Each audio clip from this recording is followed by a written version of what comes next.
Hey there, and welcome to the Sugar Treatment where we bake and heal together. My name's Anthony, aka the Baking Social Worker. Today we're going to be making a delicious salted caramel cookie skillet by the Kale Junkie, and we're going to be talking to Paul Fishman. He's a self-love coach. He's going to tell us all about how we can find self-love. So let's get started.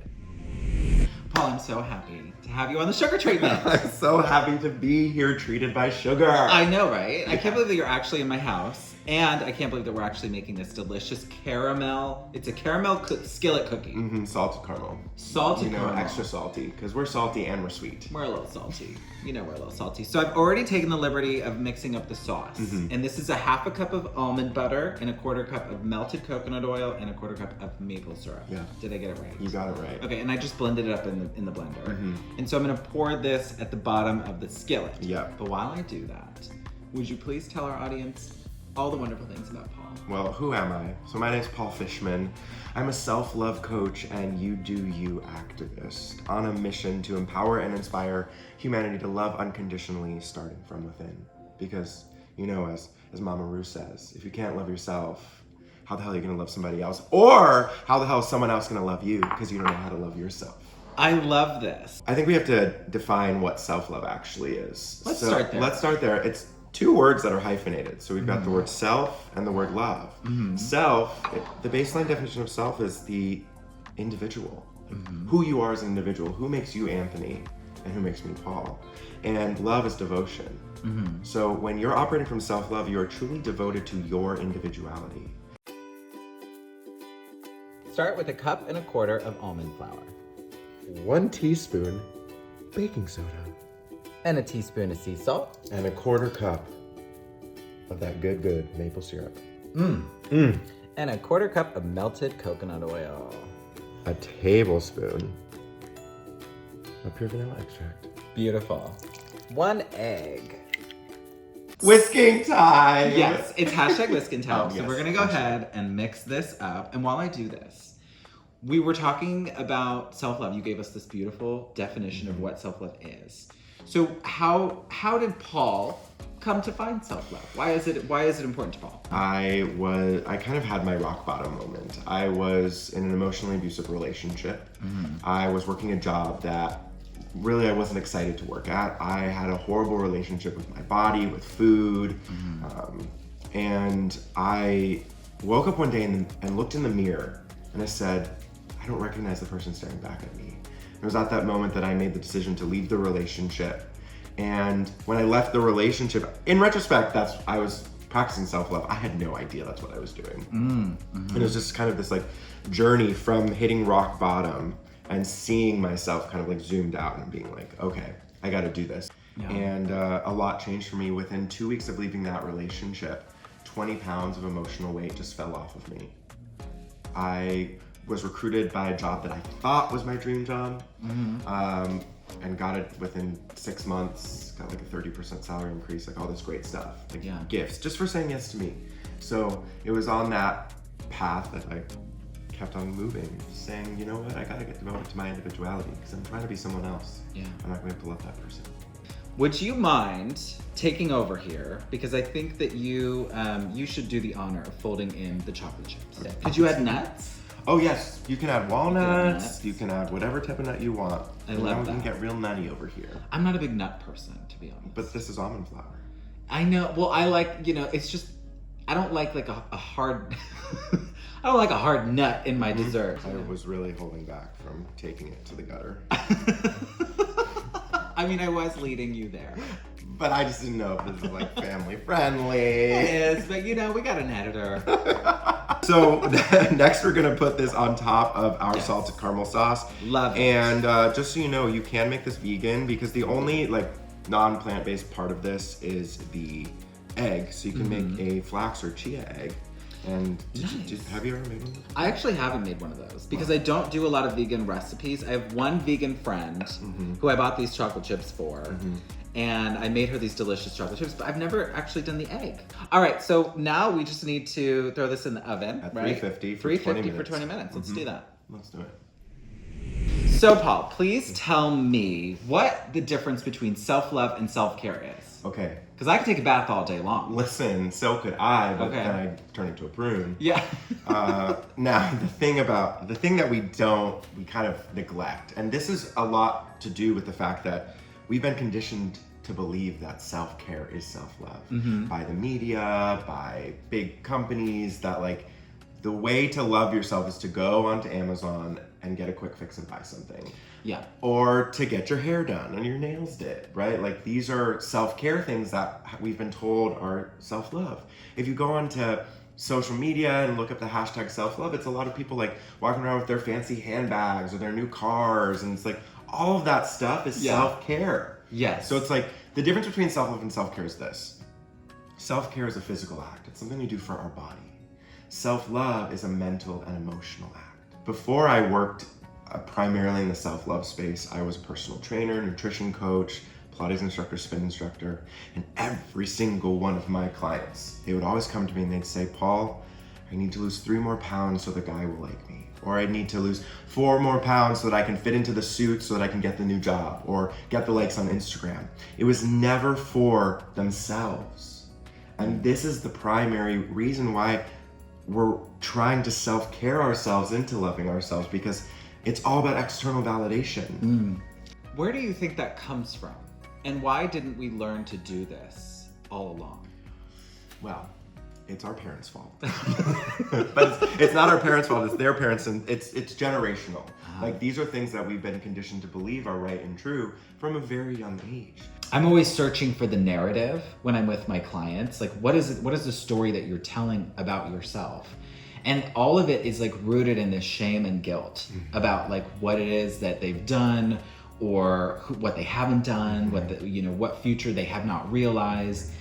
And I'm wondering like if really, if it all just comes back to this idea that we're sort of born into a world that is conditioning us to not love ourselves. Yeah.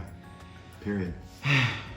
That's pretty sad. I think about it, It is, and it's also like the silver lining is that you have complete control of your life.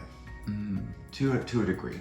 Your mental and emotional, like there's external things that are going to keep you from feeling safe. Yeah. But when we regulate how we feel safe and we give ourselves permission to just say, I'm just gonna put one foot in front of the other. What can you do today to turn your finger back at yourself and say, this is what I can take responsibility for? There's always something that you can do. Even if it's just like smiling. Even if it doesn't feel fully capable, it's just like even just owning that there is something that you can do, even if you don't know what it is. Yeah. Practicing self-love and living in that state of self-love is so outside of the normal experience. Yeah. Right? So there is something about that does feel kind of radical. I feel kind of like I gotta get on the... It's a revolution. It's a revolution. I gotta get on the train here. Yeah. So that we can then affect, larger change. Interesting. Okay. You got my wheels turning, Paul. I'm sorry, I'm thinking. How dare you think? How dare you think? I guess I'm wondering, how do people know what fulfills them? This is the work. My program is a 5-pillared, it's group. So we come together as a group, and there's a course called the Self-Love Success Path, which is 5 pillars. And I believe that there are 5 things that you must master before you can really step into fulfillment. The first step is self-discovery. And this is really where we get into the juicy work, because I ask you to pull away everything that anyone else expects of you and say, well, what do I want to do? And we do this with different exercises, and then just discover who you are. And then we step into self-awareness. So when you're fully aware of when you are being that most empowered version of yourself, the one who's doing what they want to do, and also when you're not being that person, that's when you get the power. It's like, oh, what about this situation made me turn off my shine, made me turn off my light? And you get aware and you sit with that discomfort that, ooh, it's on me. And then we step into self-acceptance, like, my name's Anthony, and I love to bake and social work. And that's okay to combine the two. And knowing that by accepting yourself, others will be willing to accept you and willing to accept themselves because you love that impact. And then the next step is self-expression.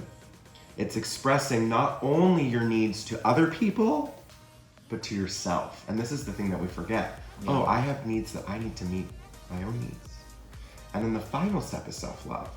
It's not the first thing. People come to me and they're like, just teach me how to love myself. And I'm like, okay, we'll get there. But self-love is at the last end, because once you move through those 5 pieces, and of course, do everything that just entails doing the work. And the way that I've mapped out the journey, the visual journey of the self-love success path, it's not linear. It's heart-shaped. Because when you start at self-discovery, you work your way around. Self-love, you fly right back into self-discovery. We're always on this journey. Yeah. You're like I said, it's never finite. You're never gonna wake up one day and just be like, oh, I love myself, I don't have to do the work anymore. Because you love yourself in this very moment, but you're a different person tomorrow. All of that to say, like, we need to strip it back and keep it simple. And just recognize that, like, we deserve our own time and attention and love and affection. And I love this message around, like, constantly evolving and, like, being patient with yourself, that, like, you don't have to be the one thing for the rest of your life. You get to change, you get to evolve, and you get to enjoy that experience. How well timed was that? Oh my, it's done. It looks so good. It really, did we do it right? I mean, you can't really mess this up. You can't really. It But looks I so- might find a way. I mean, the truth is, I'm not a professional at this baking thing. I'm kind of finding my way. Listen, I think that is the ultimate self-love moment. Love that. Look at that, bringing it back. Bringing it back. Okay. But before we try this, Yes. I have a gift for you. You do? Yes. Oh my I gosh. brought you my self-love is the best medicine. I love this. Apron. It really is the best medicine. Yeah, so put As it on. we have learned today. I love this. It looks so chic and fabulous. Does on it you. look good? This is so sweet. I like Oh. to think that you made this specifically for this shoot today. And I will let you think that. Yeah.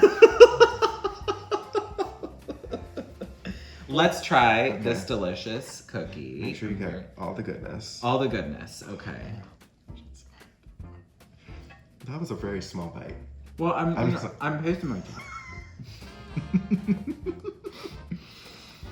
It's like ooey and gooey. Oh my gosh. It's so good. This is gonna be really dangerous. Why? I'm gonna eat it all. You don't have to worry. So we're gonna put the recipe in the description of the video. Where can our friends find you? Well, they can find me right here eating this. At this cookie. Yes. So, as I said, my name is Paul Fishman. You can find me on Instagram, TikTok, YouTube, all at Paul Fishman. My website, paulfishman.love.love. How'd you get the .love? Love that. Nobody. Well, because .com wasn't available, so I was like, oh, TikTok love, and all I the didn't even others. know there was a .love. There is. Nice. Yeah. Okay. And you also have a podcast. I do. It's called The Road to Self-Love. We record in my car, literally and figuratively on the road. Play road trip games, have a lot of fun. You can find it wherever you listen to podcasts, and it's also, I upload it on my YouTube channel, which you are going to be on. I'm going to be on the podcast. So make sure to go over to my channel and watch our little interview, because you're going to get to know Anthony on a deeper level you might not even know. Oh my And the gosh. things you're going to find out about him. The places we're going to go today. The place we're going to go. Not just literally driving around the neighborhood. Okay, so we're gonna put all that information in the description of the video so you can make sure that you find Paul. If you haven't already, make sure you like this video. Subscribe to my channel, right? We want subscribers. We want subscribers, Yes. please. And email me at thesugartreatment@gmail.com. Let me know what you'd like us to talk about here on the show. What final thoughts should we leave our audience with today about self-love? If you're watching this and you're enjoying it, this message is for you and you alone. You are worth it. You deserve it. And you are not alone. Oh my God, I love that. You're so wonderful. Thank you for being No, here, Paul. you are. Thank you. Keep it sweet.